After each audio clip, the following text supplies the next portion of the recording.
Everybody, welcome to our corner of the Sisko Day Today, number 2, 2024 edition. Hey, I'm Dr. Trek Larry Nemecek. A lot of you may know us from Trekland Tuesdays Live, our live show, and the Trek Files on Roddenberry.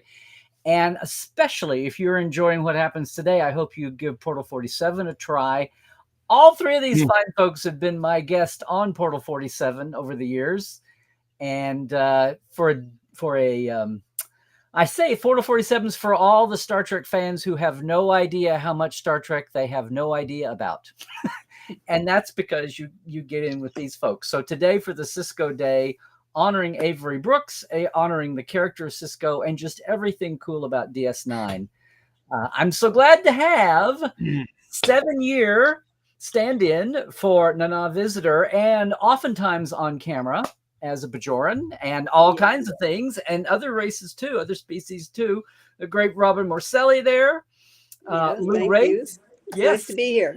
And Lou Race, who was the last 3 seasons, the alternating first assistant director on the last 3 seasons of DS9. I think I was just looking. It's like 34 episodes or something. 38 episodes there. Yeah, that sounds about right. And he's a danger to everyone, including himself, Dennis Madalone, who was the longtime stunt coordinator across Next Gen, DS9, and Voyager, and still walking this earth, bopping off everything. Dennis, you're just amazing, and glad you could be with us too. Again, He looks exactly the same. Yeah. So, gang, we're just gonna have kind of a freewheeling time here because we did this same group last year, and we like talked for an hour after we went off, after we left the audience. We sat here and yacked. So, it's I know it's kind of a nice catch up for you all, and we've got chat here. So, hey, if you're with us in the chat coming in on YouTube, you're seeing everything. This is going to be recorded. It's being recorded, obviously, and we'll have it later on. But if you're here with us live, jump in the chat. We'll try to monitor things. You guys can help me, but I'll try to take responsibility for that. But let's just jump in. We've got all these different fields. Everybody's got the thing. Oh, Dennis, you just went sideways. You just went sideways, which wouldn't be the first time Dennis went sideways. Right. Dennis and his giant finger. I hope it's a finger.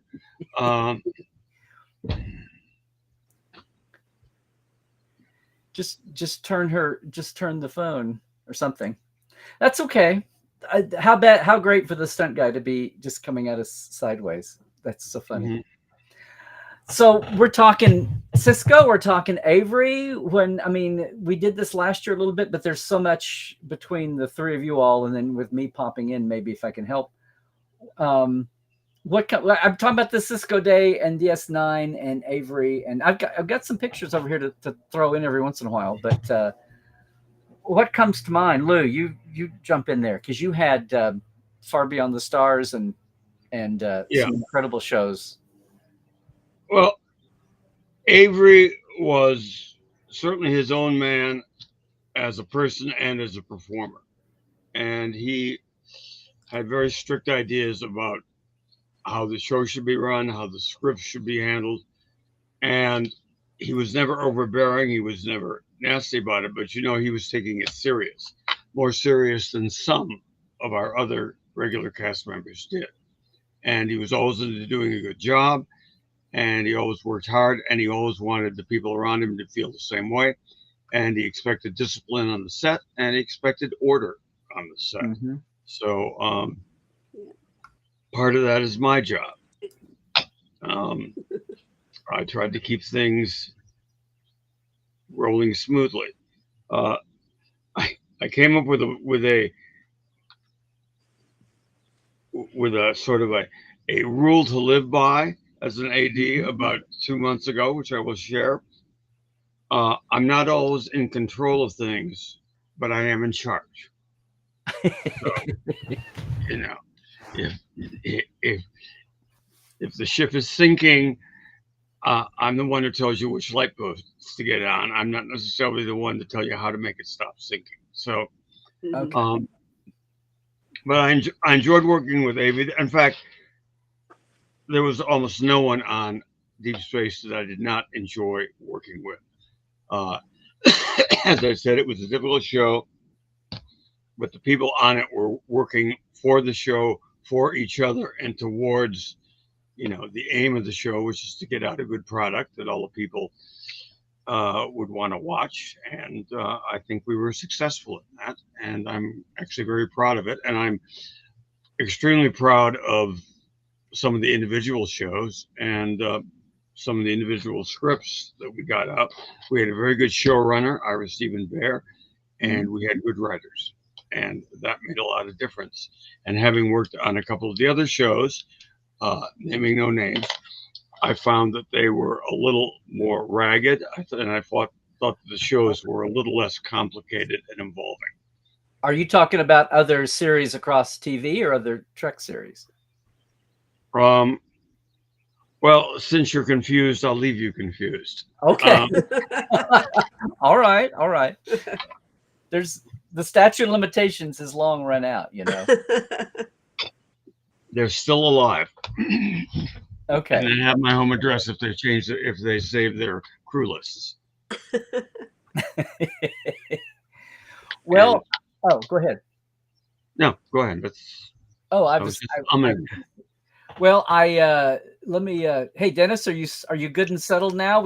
Are you back on the level, Dennis? There he is. Yeah. We won't speak about who had to come in and fix it. The great Linda Madalone. Are you good on audio, Dennis? Something's...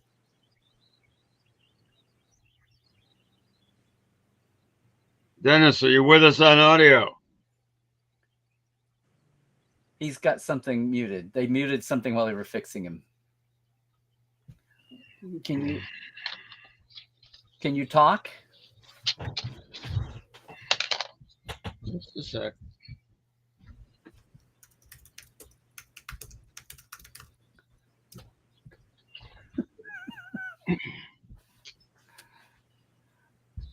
Oh. Yeah. Okay. He looks like me when I'm trying to figure stuff out right now. I'm glad it's not me. Well, let's go. Let's let them fix it. And Robin, we were all there. Yeah. What's your first memory of meeting Avery Brooks, Robin? Because you were there at the very beginning. Well, he's a big personality. I mean, when you walk in the room, he doesn't have to say much, but okay, Lou. Yeah. He never had to say much, but he was always pay me the big bucks. Yeah. Everything Lou said was really right on. You kind of wanted to bring your A game on when Avery was on the set. Mm-hmm. He always, no matter how crazy the show was, he always took what he was doing seriously. He was a complete professional. And I think the times I ever saw that he was upset was something that was probably the right thing to be upset about. He liked complete professionalism. He liked to come in and every time he'd do something on the camera, even during rehearsals, he gave it his 1,000%.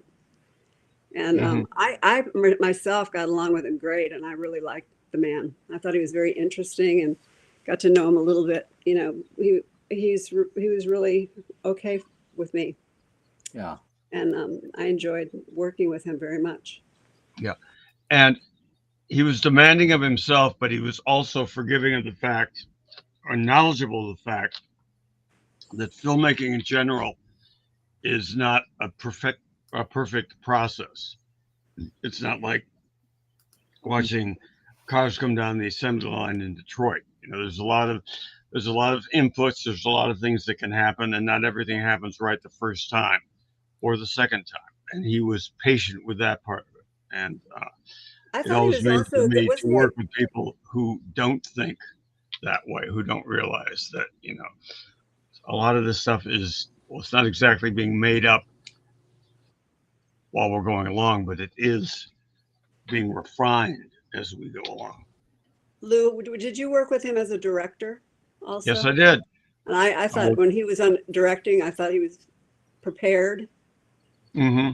And he was it was good because he was, when he was working with the actors, he let them Yeah. He had ideas, but he always gave them, the room to do what they do. And I think everybody it just kind of brought his A game all the time. I Right. thought. Yeah. Most actors, when they direct as they would like to be directed. Mm-hmm. And so they behave like a super professional director, even if they aren't necessarily. The interesting thing you find out is for actors who are directing for the first time, they'll go, "Gee, I didn't know it was like this. I never realized that," because, quite frankly, a lot of actors just stay in their own shell of their own character.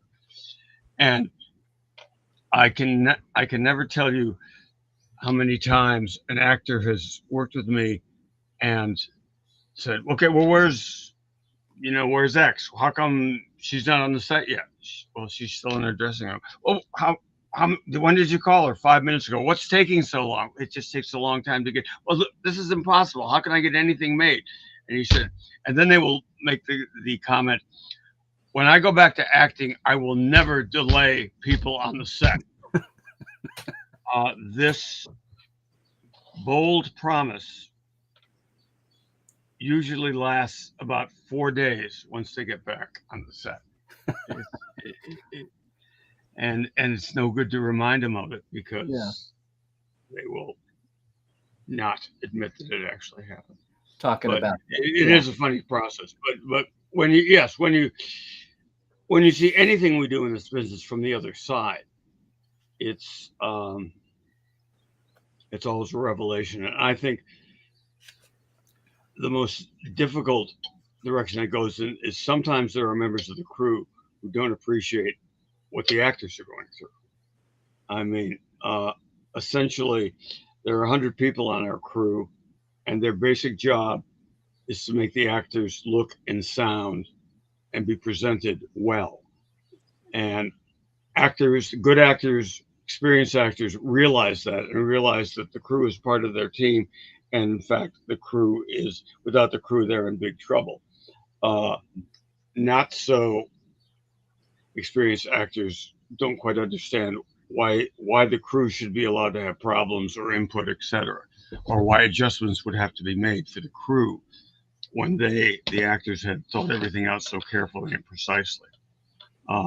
It's all part of being a collaborative process. Yeah. Well, I was going to say one thing about Avery is too. I don't know if you agree, Lou, but he knew everybody that was on that set, and if you were respectful of the workplace and what we were doing, he would respect you. He always check people out and kind of see what they were doing. But if you were doing your job and you were being respectful and doing what you're supposed to be doing, he was fantastic.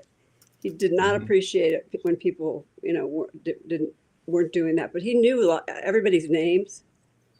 And usually when they were coming on the set to start their scenes after the big setup, he was usually many times the first person in there. He was doing a job. Yeah, you never had to go looking for him all over the place. He always was very professional, with his job and took his acting seriously, no matter what the show was, really. Yeah, I'm going to open up. I'm sorry we're having difficulties there with Dennis's frame. I'm going to make sure and open it up, and hopefully he's hearing me here. I hear you. Can you hear me? Sorry? Can you hear me? It's Dennis. Yeah, I can hear you. Oh, cool. I can see Robin. Oops. That's interesting. We have your frame here. I mean, if you want to click out and go out and come back or something, but yeah, I already tried that, but you can see me, yeah? We can't see you, we can hear you. Oh, yeah. Let me try to come back, okay? Okay.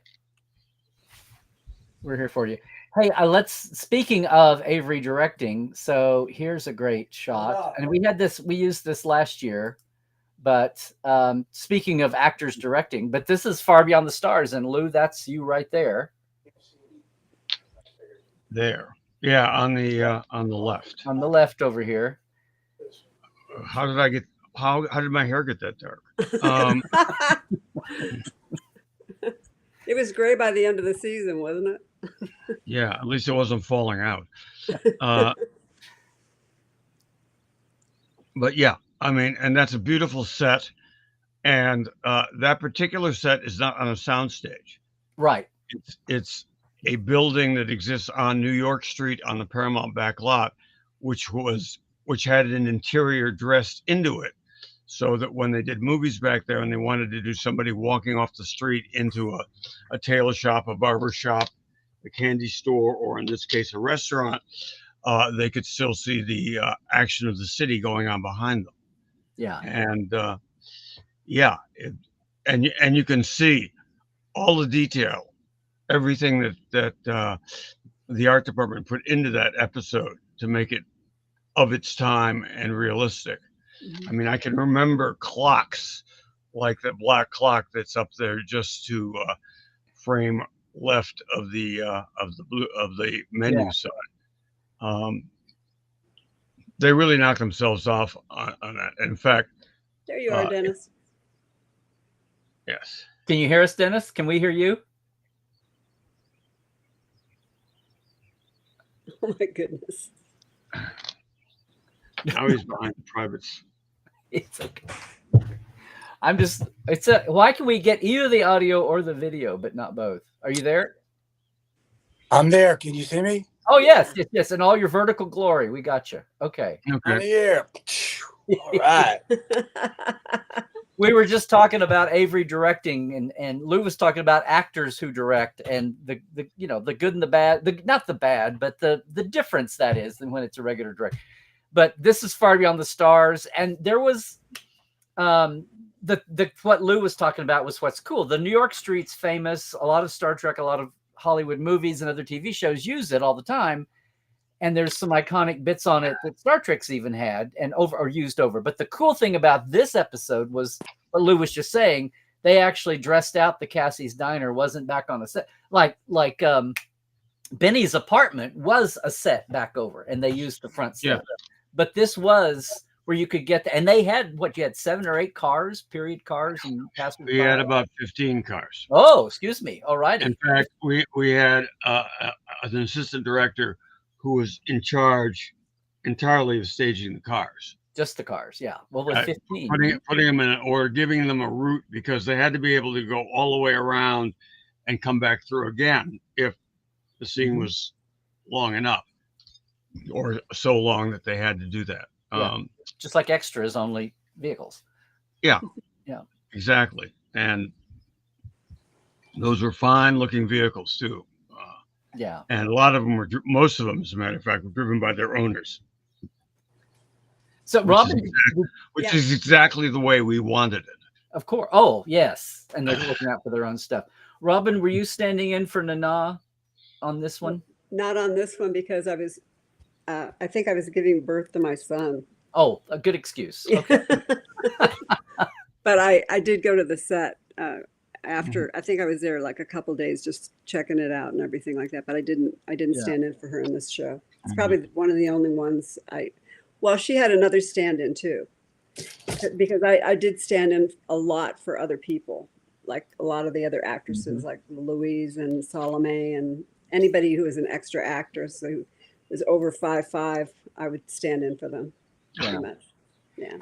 Hey, Dennis, now that we've got you, there weren't a lot of stunts in this. I do remember the really sad things around the cars and the attack of the 2 cops of our familiar face 2 cops on Benny, which was, horrific to watch. But did that classify as a stunt, or what was the stunt work in this one? You remember?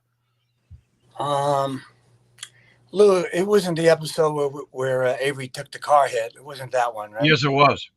Yeah. Oh, yes. Yeah. That was a big gag, because stunt people were trained to take car hits on mainly the cars that are nowadays, which are smooth.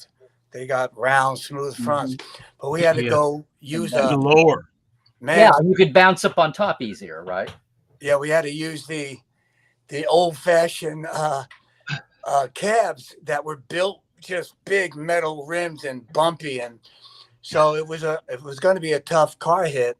And I remember getting John Bennett and working with him over the weekend because, you know, car hits are tricky. It will literally throw your head into the windshield. So it's so dangerous. But, you know, we rehearsed it.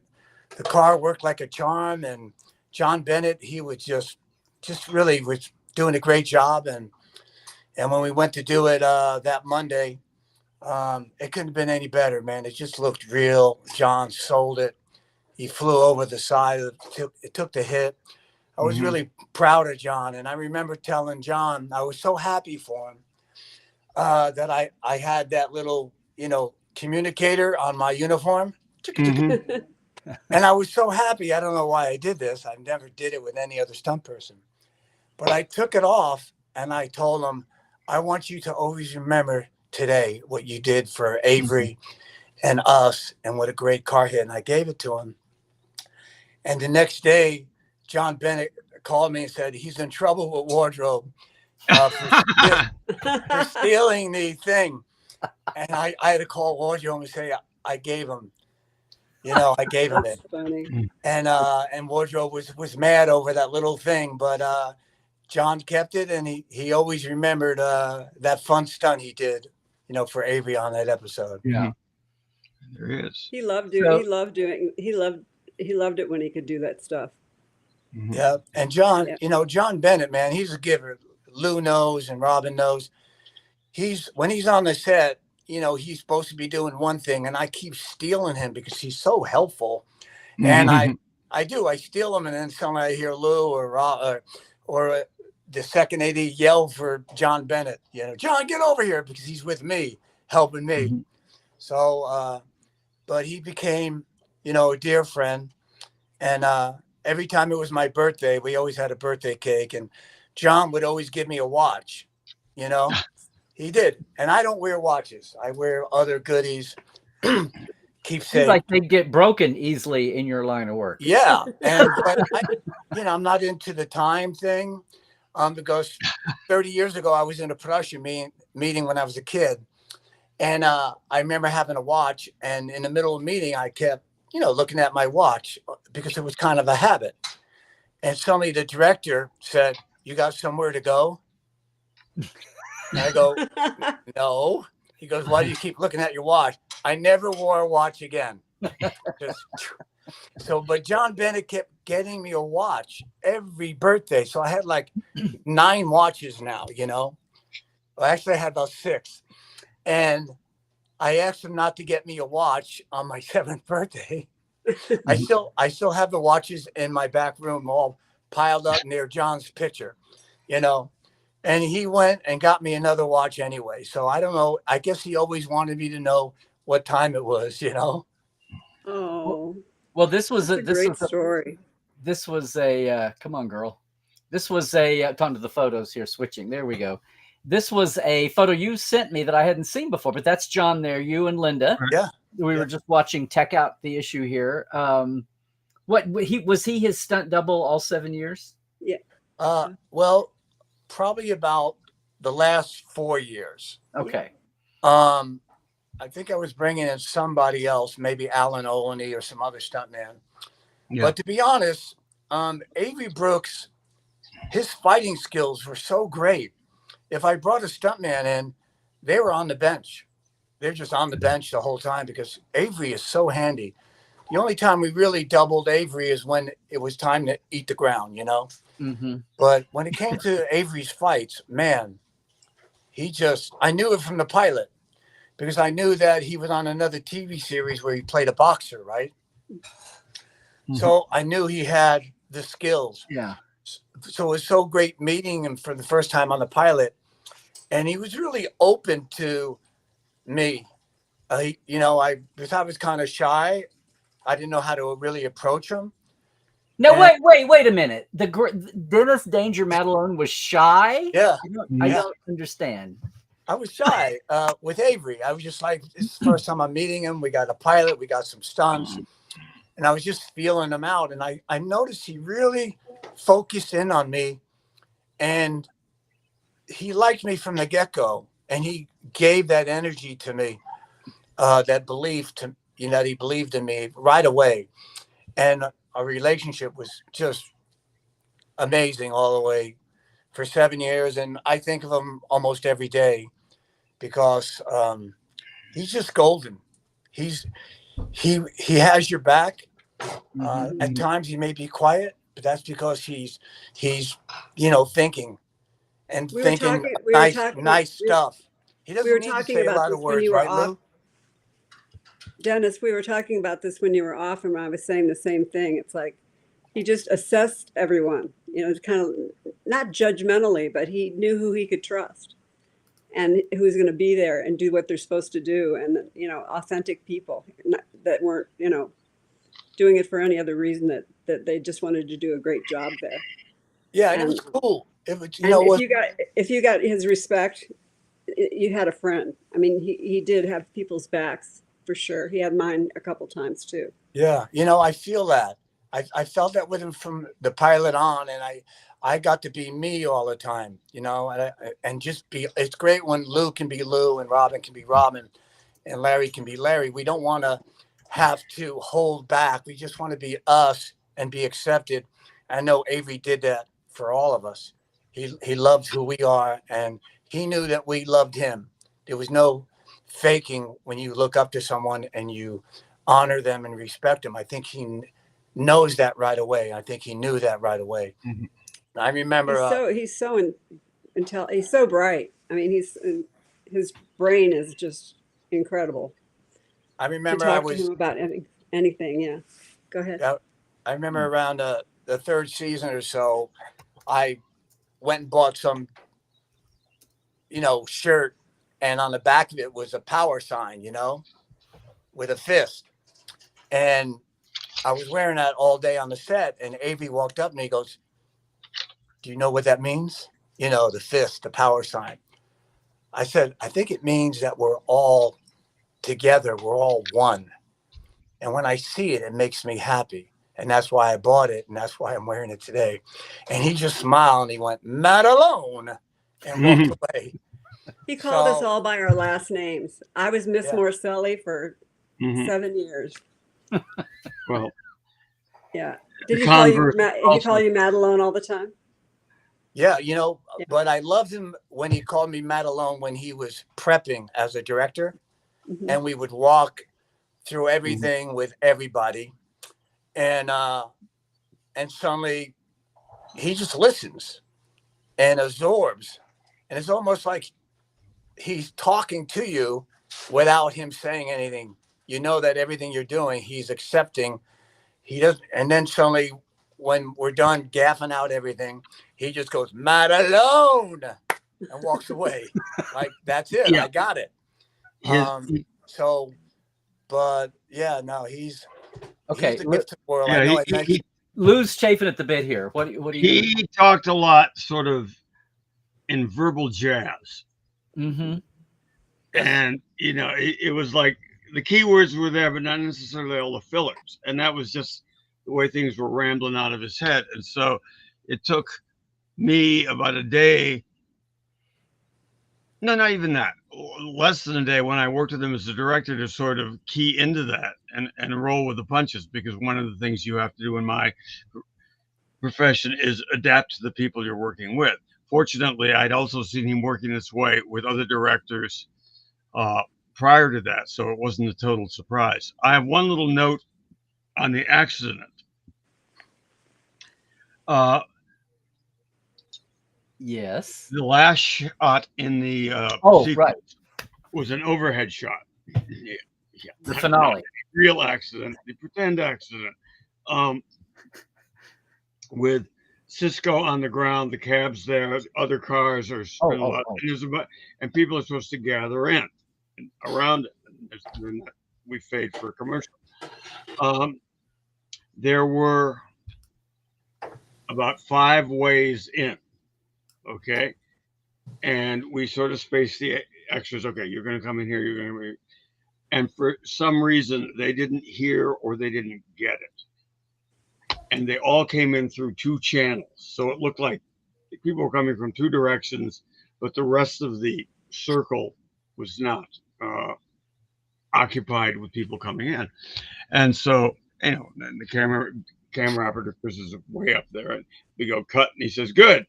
And we said, and Avery said, "Okay, well, let's move on." And I said, "I think we can do better." And I said to him, everybody came in from over here and over here. Nobody came in from here. Nobody came from there. Nobody came in from there. I think it'd be a better shot if, And I said, and then I said, it won't take long to set up, and it didn't. We basically just stuffed everybody where they were supposed to be off screen and rolled, and they came in, and it looked like a mob of people converging rather than just two streams of people converging. Two lines of actors. Yeah.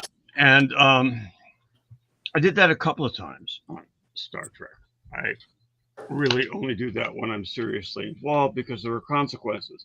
And later the same day, we're on the back lot, and one of the producers comes up and kind of puts me in a corner and says, "What's the idea of asking for another take of that overhead shot?"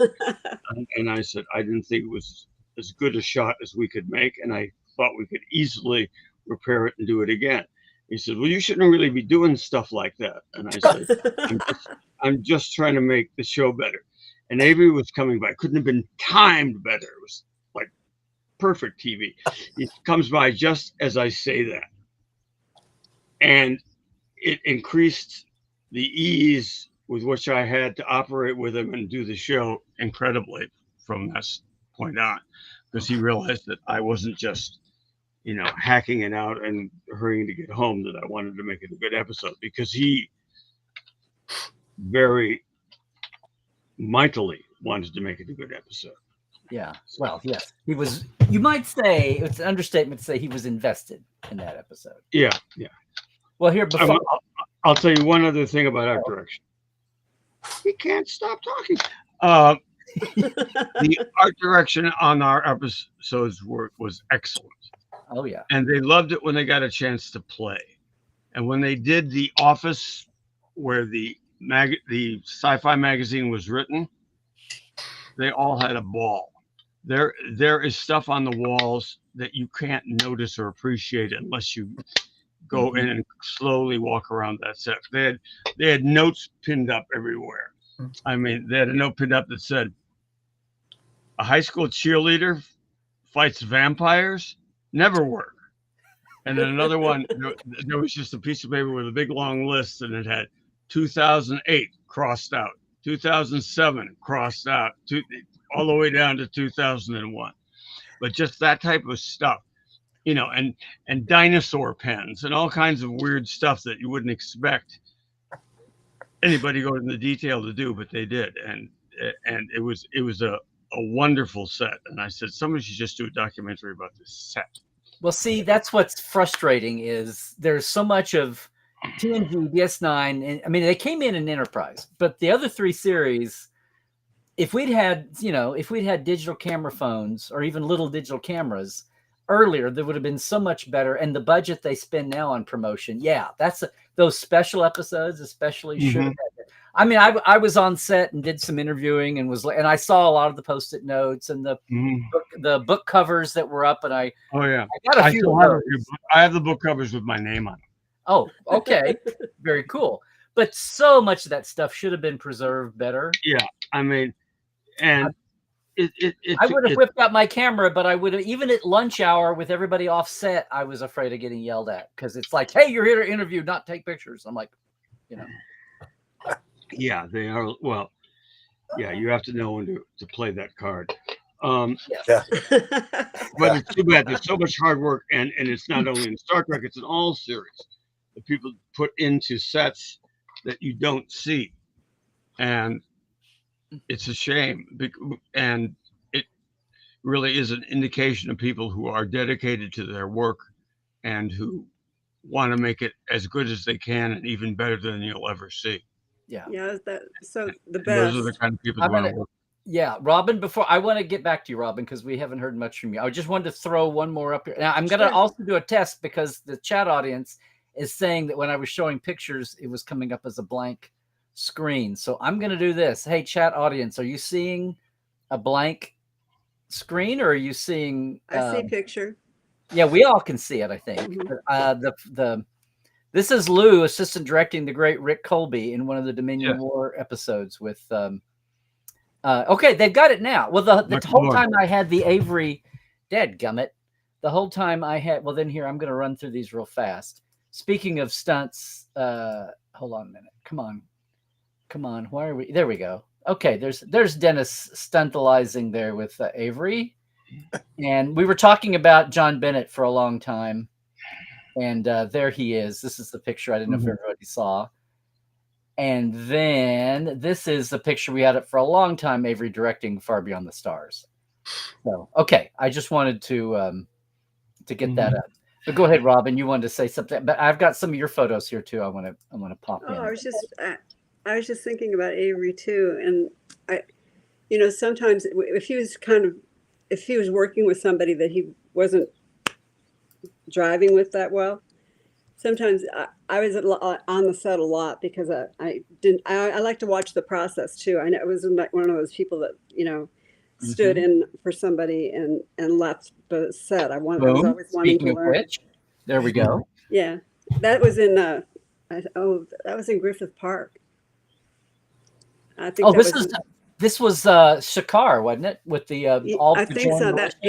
That's the night after my 40th birthday. I don't know how I even got there. I think I crawled there, but I was standing in for Nana that day. Yeah, yeah. That was a fun day. Jerry Bono was the costumer that day, and he was so great. He knew that I'd been out the night before, so. I think he went and got me a Coca-Cola, and then I was great. But that was a fun day. But we were doing a lot of climbing and stuff like that. Yeah. Yeah. So here's another. This is stand-ins, or this is just you with some of the. That's a couple different people. Scott, Barry, and I don't know everybody's name. I can't remember everybody's name. But these were the two of the regular in the gray, and Scott Barry. They were all in the what was it, the ops. In ops. And I had an ops outfit too. That's how I was hired for that ops, and then I kind of spread my wings. But and then Steve, I forget his last name, and mostly those are people that worked on the set along with John there. Yeah. John was a great stand-in too for him. I mean, and they used to laugh. They get to laughing about stuff. Avery had an incredible laugh. You could hear it like all over when he thought something was funny. Do you remember that, Dennis? Yeah. Yeah. I mean, just incredible. You could hear it when he'd get laughing at something. You couldn't miss it because it just bellowed. That's the only time he was ever loud. It's when he'd laugh. Or he was in a scene that needed to be loud. This is such a wacky. I guess I don't know who. It didn't come from Mark. It came. I think that came from me. Yeah. Yeah. Yeah. He wanted a picture with Mark. Now I don't know if he's ever gotten this picture, but I thought that was great. Well, if that's the thing, I'll reach out to Mark. Yeah, make sure if he can get it, that would be great. Well, there you are. There you go. Oh yeah. Yeah. One of my That was. I think I was pregnant there. Oh, I'm pretty sure. Armor. That's one of the times. It was crazy. Yeah, like not a couple months. But I love. That was really fun. That was a long. Oh, that's. You guys told some stories last year about our friend here. Yeah. Yeah, that was Ron. His makeup or hair, and they were very close, and Ron was always there just for him, usually. Yeah.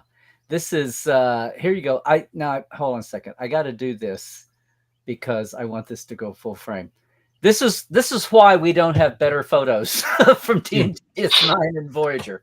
I found that I thought because I kept a lot of my pictures. You know, they'd give me a picture, take my picture of the outfit in case they needed a copy of it for you know another day. We had to reshoot anything, but they always gave me one too. So I keep my picture of all of my outfits and But I mean, the hairstyles is a whole nother show.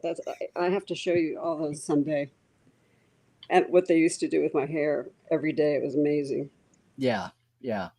Anne Marie is saying back with well, here I was going to say real fast. My point was it was a Polaroid world.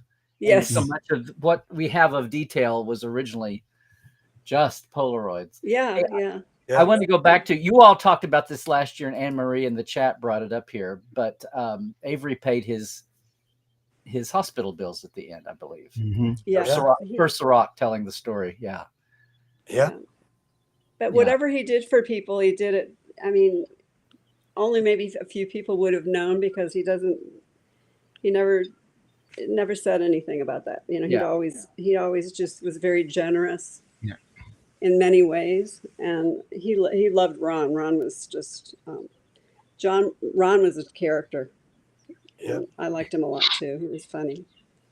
I was going to say, so I'm looking at finally catching up with the chat here. So JR is saying you're pregnant with a little warrior. Yeah. Who's 20? He's 26 now. Oh, wow. Yeah. Oh. And he's an actor. He's waiter trying to be an actor. Let me see. We did these. I'm just a little clunky here with it's not quite. Oh, I guess I may not be so clunky. Oh, this is just a couple that you had here. That was Faye. She was one of the original ops too. Beautiful girl. And she did it. She did several different. She was there for quite a while, and she had several different costumes too. For civilian, a lot of times we do the ops, and then we do the promenades. So we had different wardrobes for those two things. Yeah. But the braids were always the Bajoran always had the braids usually. Mm-hmm. And speaking of Bajoran, this is a great shot of you. Yeah. Yeah. Nice. Yeah. That's one of my outfits. Maybe the second or third season. Yeah. And this is one now I've seen the one with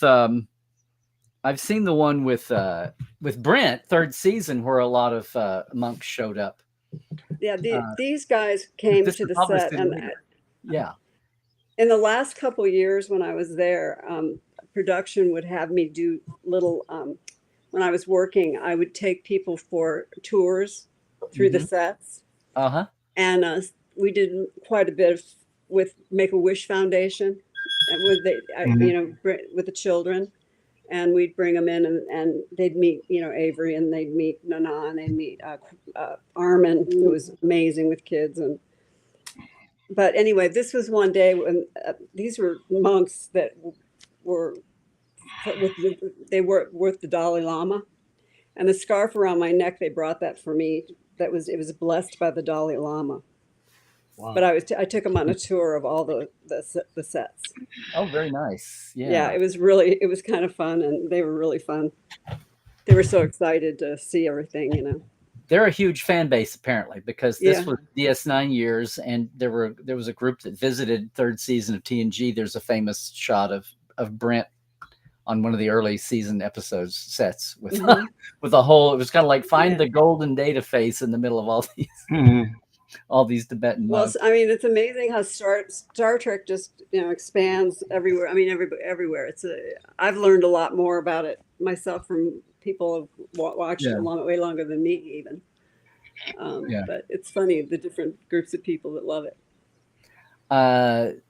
Let me do so here now. Okay, I never got a clear answer, so I'm gonna ask Dennis about this one.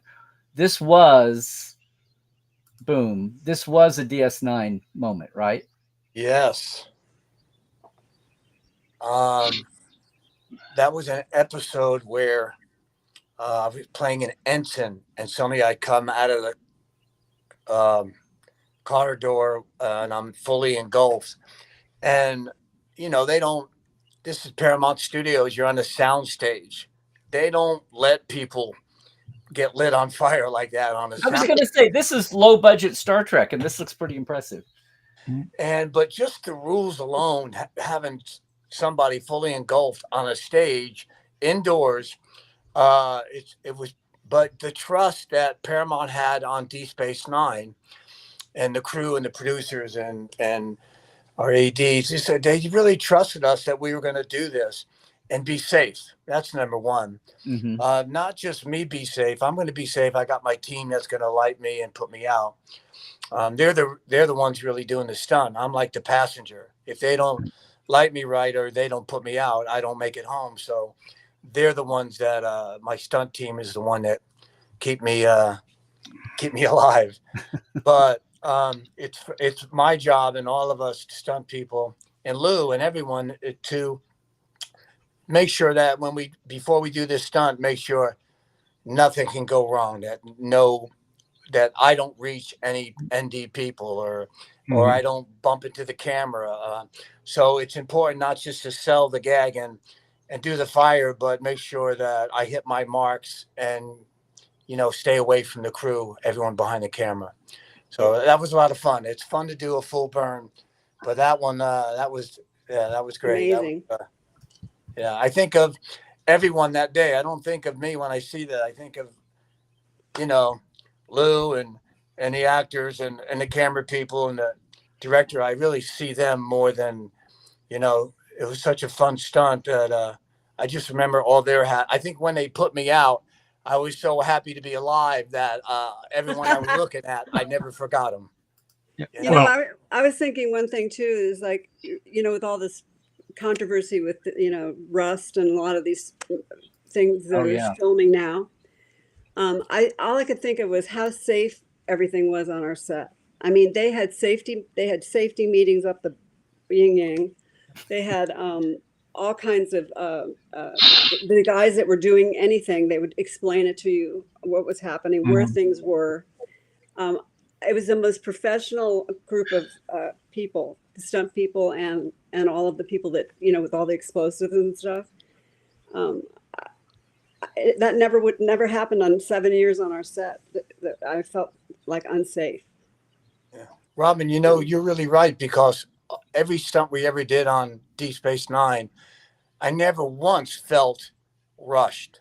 They never took any cut. I mean, it felt like they did everything they could do. Yeah. Well, that's the important thing, Dennis. There's always the impetus when you do these things that everybody thinks it's going to be as fast as they see it on television, and it's not. And it takes a lot of coordination, a lot of planning, a lot of rehearsing to the point you can. With something like a full burn, you can never fully rehearse. So you have to anticipate anything that could go wrong. Well, what if this gets bumped into? What if this falls or something? And you just have to do it. And you just have to keep asking people, is everybody ready? Are you ready? Are you ready? Is anybody not ready? And you just have to, does anybody still have a question? And there's always incredible pressure from various people, better or less better intentioned, about, come on, let's go, let's do this. Yeah, nobody ever did anything unless it was safe on that set, right? Yeah, right, exactly. And you just have to have the will, and also I think the experience to say, no, this is not ready yet. Yeah. And we had that on Star Trek, and I've been on other shows where they didn't quite have that. And did you feel like that, Dennis? They've come close to some real unhappy situations, but we never did that. Everything basically went as planned, as predicted, and as desired on Star Trek. It was always safety first, always. Right. Yeah. And Don, I mean, they spoke to the extras where if they were going to be in a scene, they'd tell them where everything was going to be, so nobody got hurt. I mean, it just was important, wasn't it, Dennis? Yeah, you know what? It's funny. Yeah. We did some battles on, in the bar or, all over Deep Space Nine. It was so important to not just lay out things, a few days before, so everything is, together and everyone knows what we're doing. But on the day when suddenly we have actors involved and background actors involved, and they're going to be around all the action, I really went way out of my way, not just to explain it to the behind the camera, my stunt team and the actors, but I really aimed a lot of energy at the background actors, because they all need to know what's going on. They need to see it. They need to know, don't be standing here. They need to know that right before you cross, there's a guy flying through the air and then you cross. So it was really, everybody was in sync on everything we were doing. And we were all part of that magic. It just wasn't the stunt people. It was, everyone was part of that. Yeah. Okay. It's amazing choreography. Yeah. Speaking of stunts and choreography and everybody being involved, this was, and I had this last year, but it's always worth another take. When Tribulations was done, and not only was everything having to match the original 60s Tribbles film, but you got to add to the famous, the bar fight from Tribbles, and integrate and all the effects and everybody flying, and it was going to be on blue screen. What was that like to choreograph? Now, Lou, this wasn't one of your episodes, right? No, it was not. It was BC's, I guess. Yeah. But what was that like, recreating the 60s style and matching film and knowing that everybody was paying so much attention to this, Dennis? First of all, I was, barely born watching the original Tribbles. And I remember those little munchkie balls as a kid. And so when I, 20 years later, here they are again. So I was intrigued by, I want to see those little Tribbles, and I like to keep one of those, I was thinking that. But when I was reading the script, I was saying, oh man, this is so cool. We're going to be part of that fight when I was 5 years old. And I get to watch. Now suddenly we're going to be in that fight and I have to match. You're absolutely right. I purposely went out of my way to get stunt people that looked like the Klingon stunt people back then, because, and I was picking guys that kind of looked kind of like cavemen almost, something in real life, to have that Klingon look already, having that face structure. And I remember picking Spiro Rosatis, a famous stuntman, and BJ Davis, and they just had that look of an old-fashioned 1960-something Klingon. And they were money when we put them in the old costume, when we put them together. It was so cool to see that they really matched and gave us a feeling like we were in that episode. We were in that time period. And so, I totally, gaffed the fight for our Klingon, that we were adding in to look like their style of fighting. And were you trying to... a lot of backhands. Yeah. And they were actually throwing roundhouse punches back then, which, we weren't doing on our Deep Space Nine, but I had to adapt that into our guys. So they're throwing the same kind of punches. So it was really cool to warp into that and get the stunt people to match the flow. And I normally jump on camera. I love hogging the film and doing everything, coordinating, getting killed, getting beat up. But on that episode, I wanted to make sure that it looked so right. I stayed behind the camera like I should and just put the magic together. So that was a lot of fun. So did you, when you have a huge pool of stunt people to pull from, and it was all guys, I obviously, unless you went cross-gendered with dressing because they were Klingons and you had costumes. But were you like looking at the original film and looking at the basic body type and shape and trying to find guys like actually so they wouldn't be jarringly different? Because there are only like 5 or 6 original Klingons in the original episode. Yeah, Larry, I remember that episode, but I did look at the footage. You were like trying to match one for one a body type. Like, let's get him to be him and him to be him, and then so they kind of. Yeah, I think we were more our footage that was adding in the stunt people. They were more of on their own, So I made sure that they had the same fight going as when we cut to, the original, that so it was kind of like that. We never really crossed. into each other. It was more cuts going back and forth to match, our table with their table, where their fight was going. And then we had a table where our fight was going. And but I remember seeing the footage of the original just to match. That's where I got the idea to get stunt people that looked kind of like them, instead of, thin, tall Klingons, that we've been using. I went with the more stumpy, 5 foot, bulky guys. Yeah, the old school.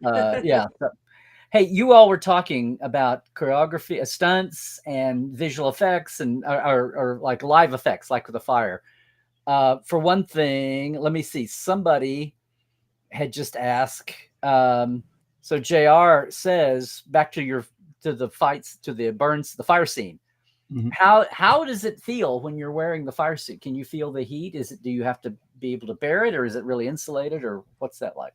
Yeah, in many ways, I'm safer than the people that are around me, because I've got a gel on. I got long johns that are soaking wet with a special gel that doesn't burn. We keep it cold, really, really cold, like 40 degrees. So when I put it on, by the time I'm lit on fire, maybe it gets to 55 degrees. So my whole body is cold. And so I'm really the safest, and I'm the coolest in many ways, because I've cooled down. Mm-hmm. So it's really, when I'm doing the gag, I'm pretty safe. My guys have to put me out for sure, because I need to breathe, and they need to put me out so they can pull out the hose so I can breathe air without fire getting in my lungs.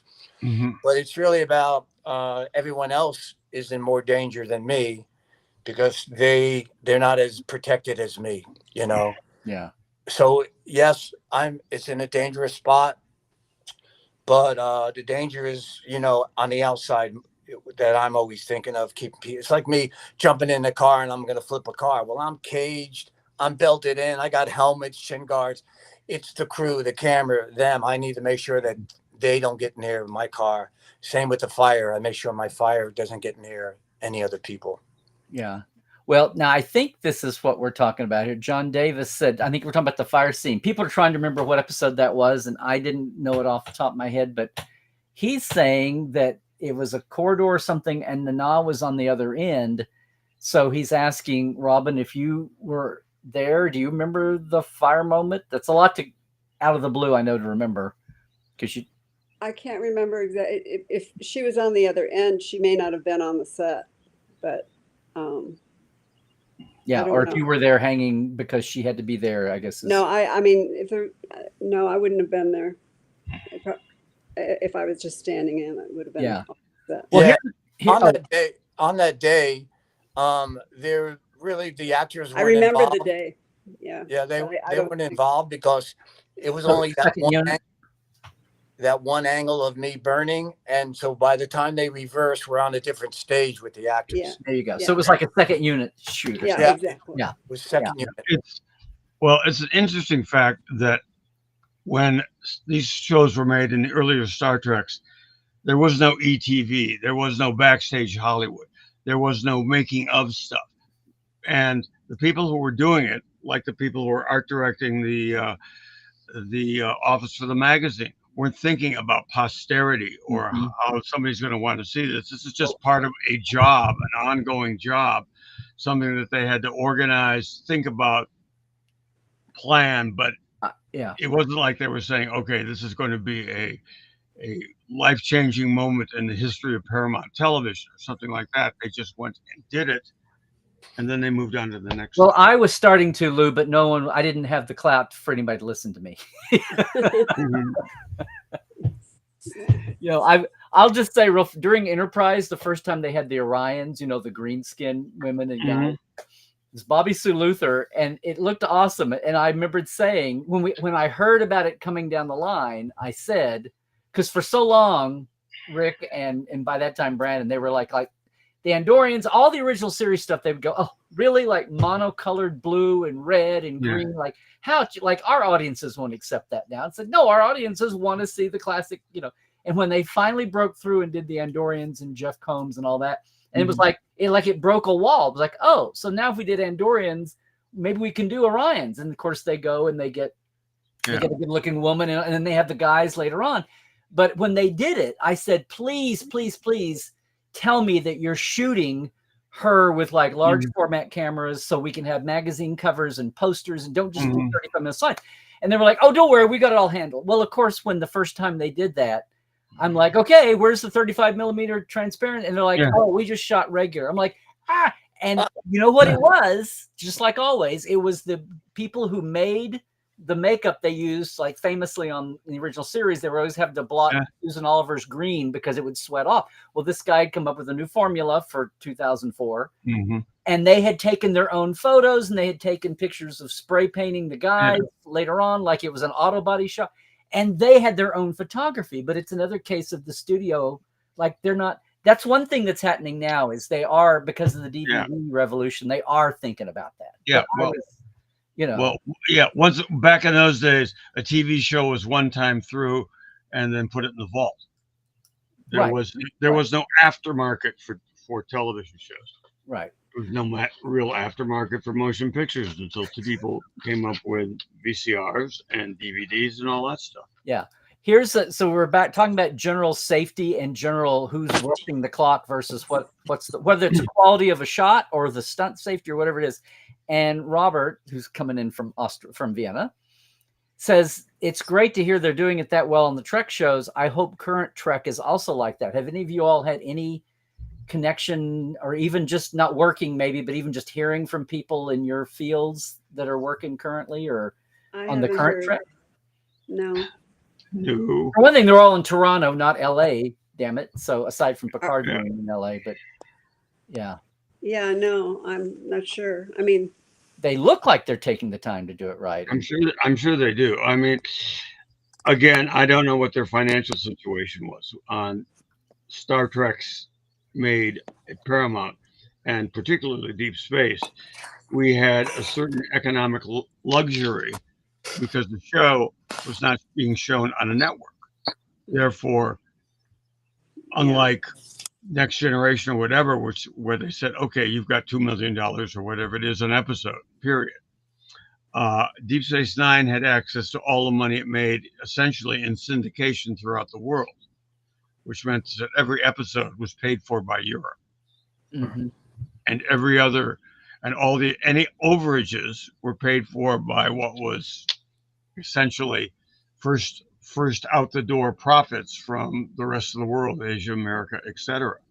And so we used to like to say, well, this is a little more complicated and complex. So I guess the profits on this episode are only going to be colossal. They won't be obscene. and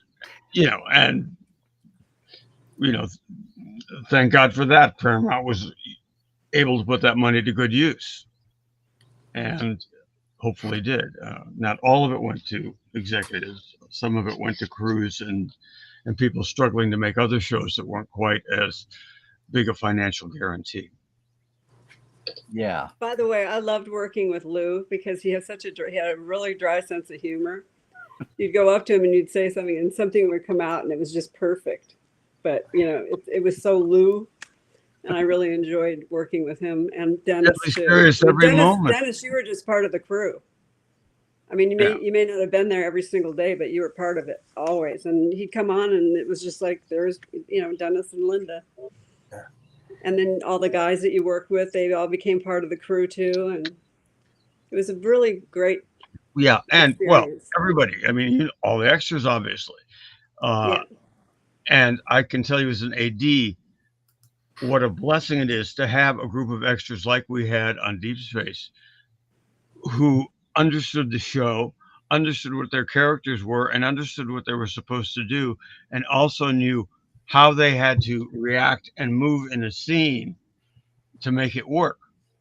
I mean, everybody knew the Star Trek way, and that made it very, very easy for us to organize and put things together, and we were able to do that has a lot to do with treatment of people too. Like when you treat someone like they're viable or that they're important and what they're doing is important and giving something to making it, you know, real, then it's all the way you treat people. And I think that everybody wanted to work on the show. Yeah. You know, if it was a small show and a small cast, that it was less people, but everybody, you know, when they got the call, it was a really good call. There wasn't much. There wasn't any really ego-driven faction on the show, and I think the fact that it was really more of an ensemble show than the other Star Treks. I mean, there was no Kirk, Spock, maybe Doc, and others. Everybody on Deep Space had a character and an importance, and every one of them, at some time or other, was, you know, the first person in line. You know, and this show is about me. Yeah. Hey, let me ask you real quick, Robin, and you too, Lou, from your end. Talking about the Star Treks being like from Next Gen had it with Enterprise crew, but DS9 had the station and the like were the Star Trek and Voyager and Enterprise too. Were the Star Treks and even the current shows, were they different? I mean, like if you were a professional stand-in, or I mean, some people came in, some people back there. There used to be the Extras Union until it was merged in, but was Star Trek for background performers who were looking to have a regular gig they could depend on, not 5 days a week maybe, but a lot of it they could depend on? Was Star Trek known to be like a really good gig because the casting people, I mean, it would shift over time, but they wanted to have the same faces all the time so that even though they didn't have lines, the crew in the background or the Bajorans would look. Was it known to be like a jewel to get if you were a background performer? I'm not the one to ask. Well, there you go, Robin. Hi. Hi. What did you say? Because I was saying since the Star Treks rehired background extras, I mean, you were standing, but you also did a lot of extra work in your Bajoran and all that and do double duty. Were the Star Treks known to be a crown jewel because they did what if you got in and they liked you and you were a crew person or a Bajoran local that you would get, or somebody that fit the alien head that they liked, that you would have when you got hired? Yeah, if you were hired as a regular person, like I was hired for ops. Because I had that look, you know, with the kind of tall and with the hair and all. But it actually turned into like a full-time job. You know, I don't know. I don't think every Star Trek did that with their stand-ins and with their extras. There were a lot of the same extras because that we had to have uniforms, you know, and they had to fit us, and we all had our own. It's funny because someone just sent me something that I used to wear. It's so crazy. A fan found out where, you know, and they bought something online that had my name in it, and they wanted to give it back to me, and I'm like, I don't even have anything. So they, you know, it was kind of crazy. But yeah, everybody had their own. Like I had 2 or 3 costumes, civilian, and my ops costume. So when we had an ops day, I was ops, but I could still be on the promenade also in my ops uniform. Yeah. Ops was only ops, and then Starfleet too. But yeah, most of them were the same people throughout all the years, I'd say. And then if we had a really big day, there were extra people. Yeah, the other Treks did the same thing because they had the same idea. They wanted the crew to look, you know, if you got to be a crew. Here's one more that you'd sent me. Here's you. Yeah, that was the finale. James Dean. Yeah. Yeah. With Nana, and that was her makeup artist, and that was an outfit they put me in for that particular last. Yes. Yeah. Kind of a god. You were in the Vic's Lounge audience when they had everybody out of so many extras and so many of the actors out of their alien heads. And, and all the writers. Yeah. I have a ton of pictures from that too. I got to dig them up. I've been digging more pictures up. I think I found some for Dennis last time we talked. Didn't I? Yeah. That was great. That he'd never seen. Yeah. That last day I took a bunch and I have to find all the rest of them. But that was an amazing day. And production, because I was doing the tours, they sent down a box for me with a bunch of stuff and books and things like that. And I have a book that is it's a Star Trek book, but I had every actor from all the shows who were on there and every producer and everybody sign it. And it's really cool.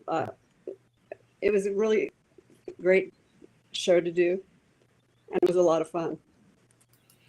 I'll never forget that. Yeah, we're getting into. We got to see everybody. Jonathan Frakes was there, I think, and Aaron Eisenberg. You know, he was there. Yeah, I have a couple pictures of him. Let me I have ask. some great pictures. Great pictures. Hey Dennis, here's one that kind of popped up in the chat a little bit ago. We got 2 or 3 fans of Way of the Warrior, like when the first time Michael was on the show, and they're talking about especially like having a fight in Ops, which seems like it's kind of tight and it's got levels. I know there were several fights. The one big one when they came to steal Dax's symbiont, and they're having the close quarters fight in Ops. Ops was such a tight set with all the chairs and the levels. Was that was something like that like really different? I mean, was that just another level of challenge when you choreographed a stunt? You know, when you read the script and you see all the action, and then you go to the set and you actually see what it's going to be, that's where the magic comes together. You kind of match all the little pieces that we need, coverage of Michael and everyone else, the ND stunt people, and just kind of utilize what you got, you know? Yeah. And so I'm always famous for imagining all the fight scenes and then actually going there on my own and looking at the location, you know, or room that we're doing it in. And then magically we can come up with some cool ideas, you know, some quick little high falls instead of just getting knocked backward. So we kind of, you know, create to the environment. And did you take walls out? Were the walls come out in Ops? I don't remember any walls coming out. Behind Sisko's office, I think, if you had to. Yeah. So you could actually take that wall out and then you get that perspective and then go back. So you have a little more room. Yeah, they always have a wall that they would love to remove so they can have the camera crew in there, right? Shooting. Yeah. But no, that was just a fun room to be in. It was tight and it was cool. Sometimes when they're way too wide, the fight doesn't have a feeling to it. But when they're tight like that, to me, it seems more wild and condensed. Yeah. Well, you know, Lou, I wanted to say something about Lou and Robin and Avery. Oh no. And you know, I said we got about 9 minutes left. So Robin, you were talking about, you know, you wanting to be there and all that, and a lot of it has to do with, you know, Lou and our other ADs that come in, because when they're leading the way, and they are leading the way, Lou, you feed off of that energy. And when there's happy energy coming from Lou and he's all excited and, all right, let's get the cameras over here. And you want to follow that. And Lou, you give out happy energy all the time, exciting energy that people want to follow you. And so being that leader is a gift that's in your heart. And so you weren't lucky to be the way you are. You have been gifted to be the way you are. And that's what made Deep Space Nine a lot of fun, Lou. Oh. And when I went to the sets and always saw Lou, I smiled. When I see Robin, I do an extra smile because she's golden. And as for Avery, every time I hear Avery's name now, last week, 10 years ago, my heart smiles. And when I think of Lou and Robin, my heart smiles. And that was a happy place. And it's, you know, when you work with someone for 7 years, 10 years later, 20 years later, when you think of their name, does your heart smile? And mine smiles when I think of Robin and Lou and Larry. You too, Larry. I feel the same. I feel the same way about you. And Avery, man. I mean, I love coming. You know, when sometimes when producers show up on the set, people get like, ooh, producers are here. We better keep. When I see David Livingston show up on the set, or one of our producers, or Bobby D, I get excited. I go, oh, good, we got more people to watch us do cool stuff. So, and that's the kind of set it was. I think it was just full of excitement, a lot of hard work, for sure, and late hours and lots of smoke on the set. But it was rewarding because everybody on the set had golden hearts. So, well, ultimately, after a while, you realize it's not what you're working on; it's who you're working with. And maybe because it's just a fact of life that you're spending more time with these people than you are with your own families, and they do become your family. So you better enjoy having them around, and they better enjoy having you around. But everybody on that show was happy to be with everybody else, and everybody was committed to the show, and that's the kind of thing that'll get you through the occasional bad or silly script. And and every show has them, and it's and if you have an actor you say, well, I just can't do this is absurd. I was on a show that Frakes directed several episodes of called Roswell, which is basically teenagers from outer space, and I think I can tell this story now without wounding too many episodes. The cast was very good at the teenagers part. I can't find a date for the prom, boo-hoo. They were not so good with the outer space part. Look out for the death ray. and I can remember Frakes coming up, one of them coming up to Frakes in the middle or after rehearsal and saying, Jonathan, I just can't say these words. I just can't. And he said, well, you're having some problems with pronunciation? I can help you with that. He says, no, it's the whole scene, these words, everything, the whole thing is cheesy. And he just looked at her and said, isn't that what you're here for? To make it not cheesy? Well, they have to learn somewhere, Lou. If they're right. And I sort of, I didn't pitch him, but I later told him, I said, that person should go see some Michael Caine movies where Michael Caine's in it for the cash, not for the part, and see how well he does, even so, with less than great material, because that's what a good actor does. I also want to say that there were a lot of people working behind the scenes on Star Trek. I mean, those of us who got inside the walls of that space station. Oh, a great deal of people were working in departments, getting things ready. If your Ferengi head tears, you got to get another one fast. And they had a makeup and hair department there standing by with molds and everything. I had an incredible staff. One of the hardest things on the show was scheduling everybody, because it wasn't like, 3 guys come in, okay, they take 15 minutes, 2 women, they take an hour. No. And then we got 5 guys with giant rubber heads, and then we got these people who look like this, and we got these wardrobes that have to be fitted this way. I mean, all this, and I would talk to my AD, Paul Lawrence, and I said, here's what I want. I want all these people ready at 8:30 in the morning. You figure out when they come in. Mm-hmm. And he did it by hand. He wrote that sheet up by hand. Yeah.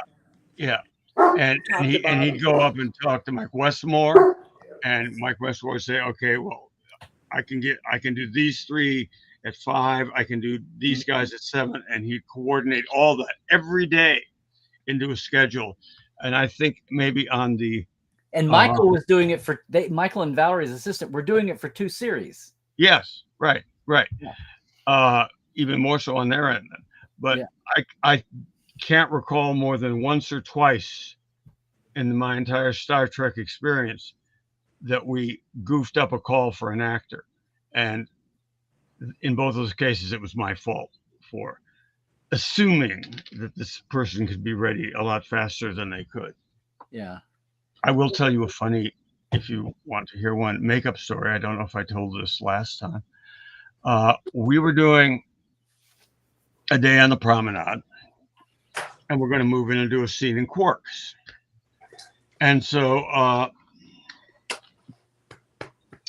about an hour before we're ready to move in there, Armin comes down and Max comes down, and we're all ready because I like to get them early ready. I like to have a certain amount of buffer because things can happen, such as I look at both of them and I say, "You guys look different than you usually do." And this was the day when Armin's regular makeup lady was doing something else.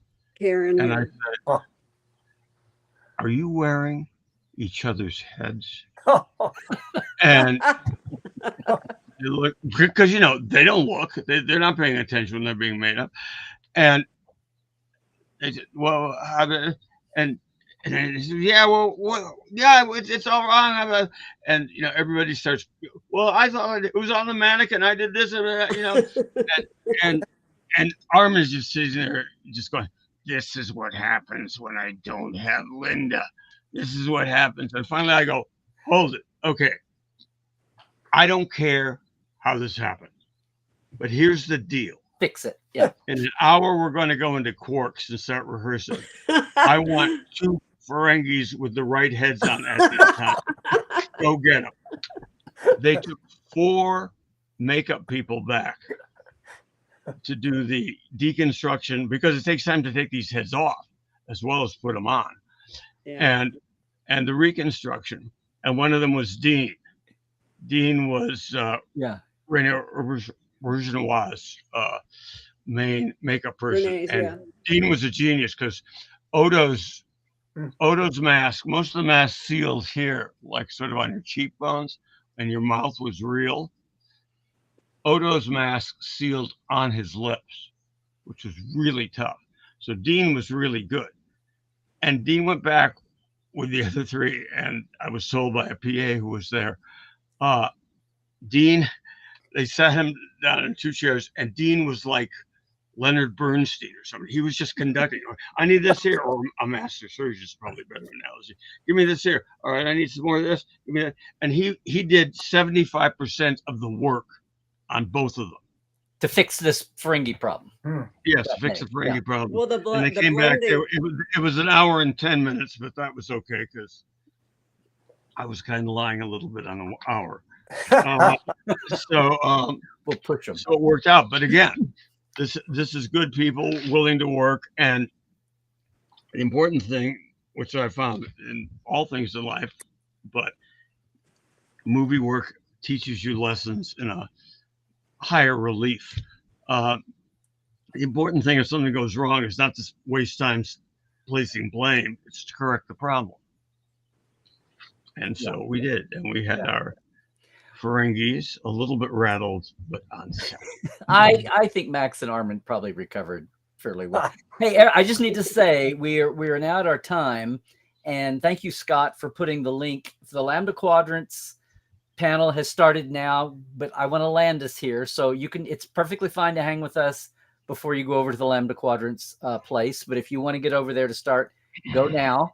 But I just want to kind of end things up here with this is Sisko Day. It's Avery.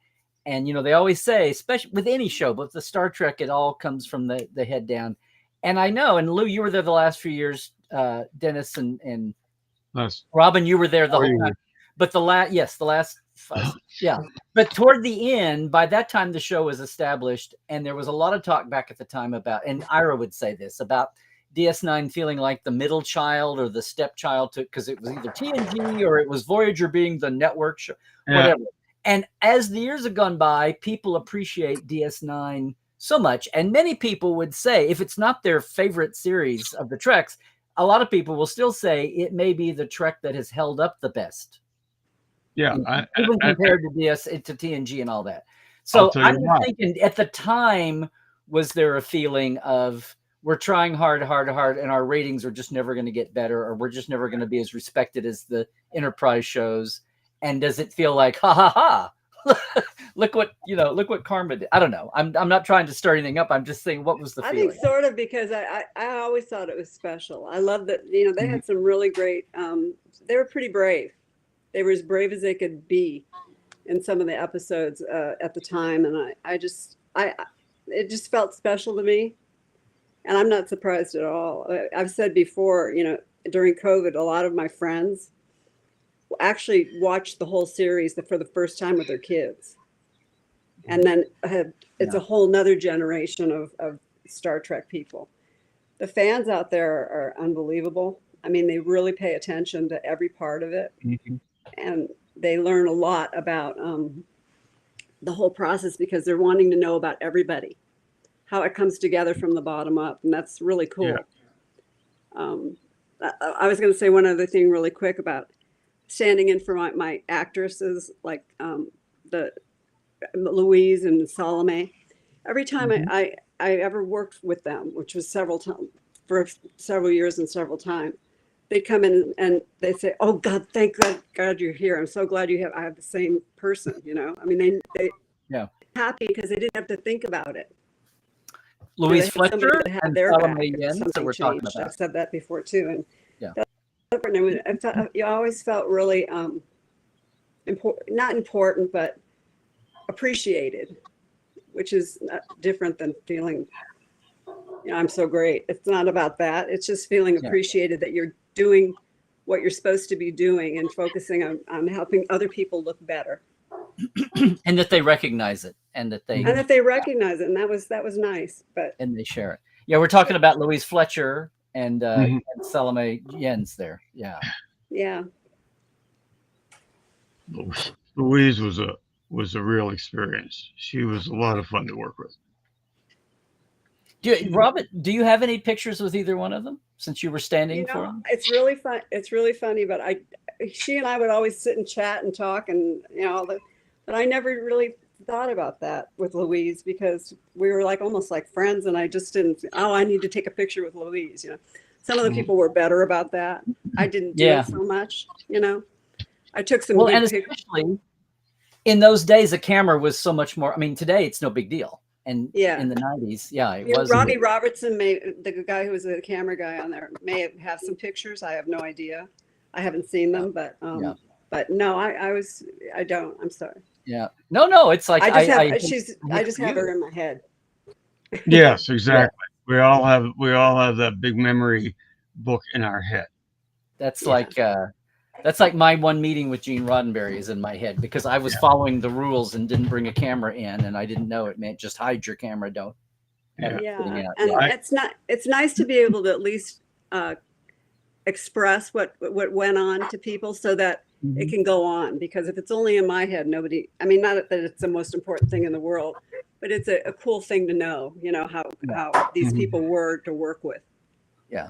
And, well, that's what I mean, again, it's plug, but this is my passion, is getting you guys stories and your photos out of the albums and sharing them. And there's so much love in the chat for you all being here again and sharing photos and just doing all this. And some of it's like the specific memory, and some of it's just the process. And some things have changed in 30 years, and some things are exactly the same, and they'll always be the same. And the thing that's always the same is how the humans interact, no matter what the tech level is and all that. Yeah. And if I can go back to just a couple of steps to your implied question, what was Deep Space's secret that makes it more approachable now? Well, we had very good actors, not to say the other shows didn't, but these other actors were given material that was a little bit more challenging at times than what you found on the other Star Treks, because all the other Star Treks were wagon train. They're going through space, but they're all together, and they've all got a unified ideal and focus and purpose. Deep Space, that's right. And Deep Space was more like Gunsmoke. It was a city. And it was filled with people, some of whom didn't get along with each other. So you could have antagonists. Yeah. And you could take all those characters and take one from column A, one from column B, and mix them up and have good potential stories, just pairing them all up. And I think that, and you had consequences. You had people who failed. You had heroes who failed, but became heroes again by getting up and getting ready to try again. I think that all those things are more appealing to people now, perhaps, than they were once upon a time. Yeah, and they were imperfect. Yes, Imperfect. yes, and their imperfections were Which made we all, of course, interesting. are imperfect, but they allowed that to happen. They allowed them to have. They had different. There were different parts of these people. They weren't a one solo type of character. Yeah, and I love that part too. Yeah. Well, we've gotten a little more sophisticated with our characters, and we're able to have heroes and anti-heroes and gray heroes and all of that, and have it be more realistic. Yeah. Yes, no, maybe. I was watching, for no explainable reason, some network TV last night, a couple of series, and I'm going, what this show is about is moving the camera. And and who are all these people, and why are they talking to each other? Talk. Let's run off to a famous monument and stage a fight scene and throw some people off the top. Okay, now let's talk for a few more minutes. Now let's run off down by the river and get a guy jumping on a boat. It naturally, I've only seen part of one episode, but that doesn't mean I can't have an opinion. I think that you're attached to the characters in Deep Space and to all the Star Trek characters in a way that you aren't attached to characters in shows today, especially 90%, 95%. For better or worse, there's a lot of shows that it's 8 episodes and goodbye, and so you can afford to have your hero turn out to be a creep in episode 7 and get run over by a bulldozer in episode 8. But it's not like it's hard to get invested with those. It's hard to invested in a couple. You become invested with the story, but not the people. Yeah. I mean, when you're 24 shows a season, you're definitely invested in the different characters. I mean, and that's back to the basic thing that so many people are frustrated now about. And now, after the strikes, is this even is even the 10 episode rule or whatever, is that even like mostly it's reality TV right now on TV, right? There's not a whole lot right now, and everything's going into reruns, so it's kind of interesting. But I feel like we could have a whole hour panel about this, but I want to give Dennis some final thoughts here about DS9 then and now, if you're keeping up with the way fans think of the show now and what everybody thought about it then. Sure. Dennis. Hey, Dennis, any thoughts about, did you feel like because you worked on all the shows. Yeah. Well, but was there a feeling about DS9 that it's like, well, maybe we're going to be the eternal stepchild or the middle child, but we're going to obviously do the best job. But are you aware of how people look at DS9 now? Like, a lot of people think it's their favorite, or they think it's held up the best over the years.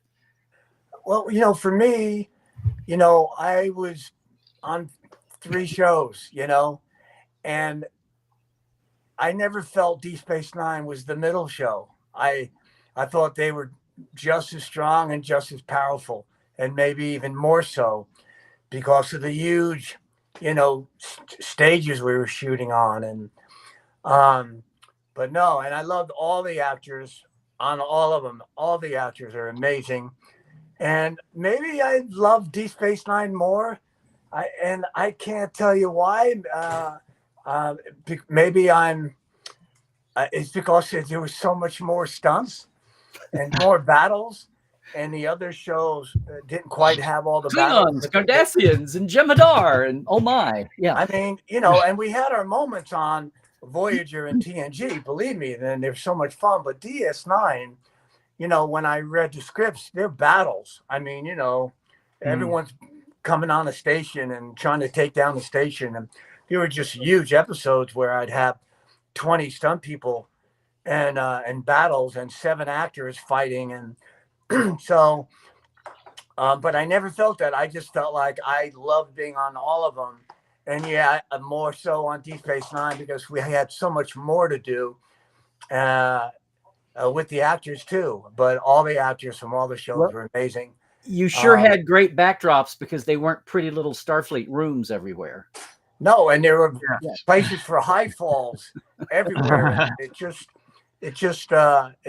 just was more of an active show. I do want to say one thing about Avery Brooks is, you know, talk about having meteor parts was he you know, he loved to be directed. And when the director came on, if it's going to be a new director or a second time director, they wanted those directors not to let the actors just do their thing. Avery Brooks wanted to be directed. He wants someone to come on and, you know, and utilize and bring something out of him. And so I noticed that about Avery. He doesn't want a director on the set just going through the numbers. They wanted directors to bring the best out of the performance. Earn their paycheck and make me better. Yeah. Yeah, he wants to perform. And so that was something I noticed about Avery. And but I loved all the shows.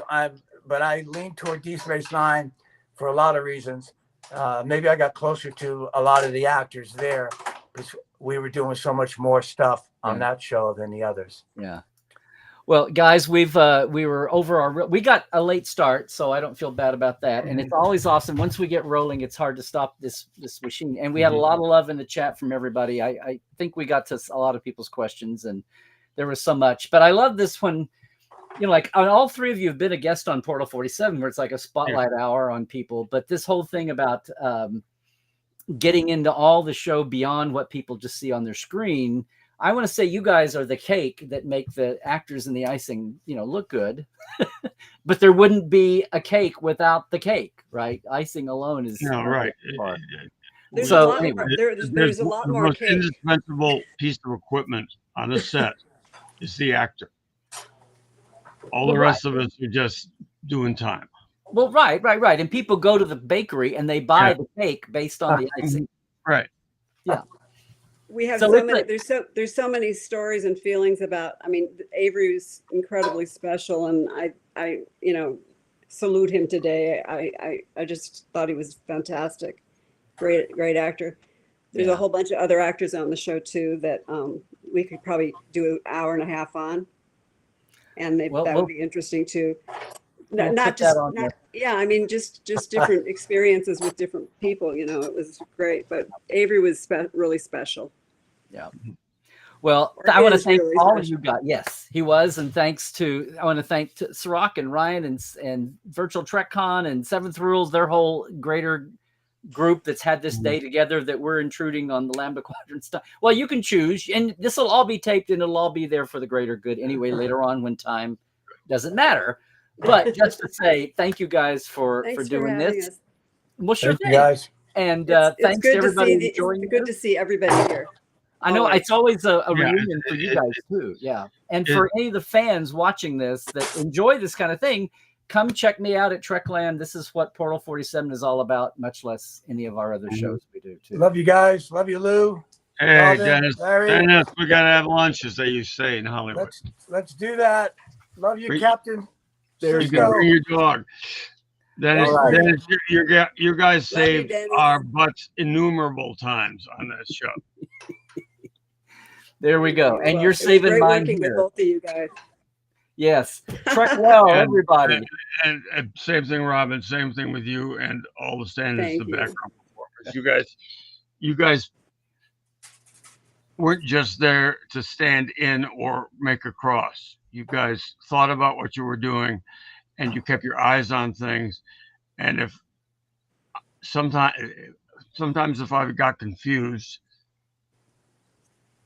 or had a question about something, I could ask one of you, and they say, no, we were doing this and this, and I'd say, okay.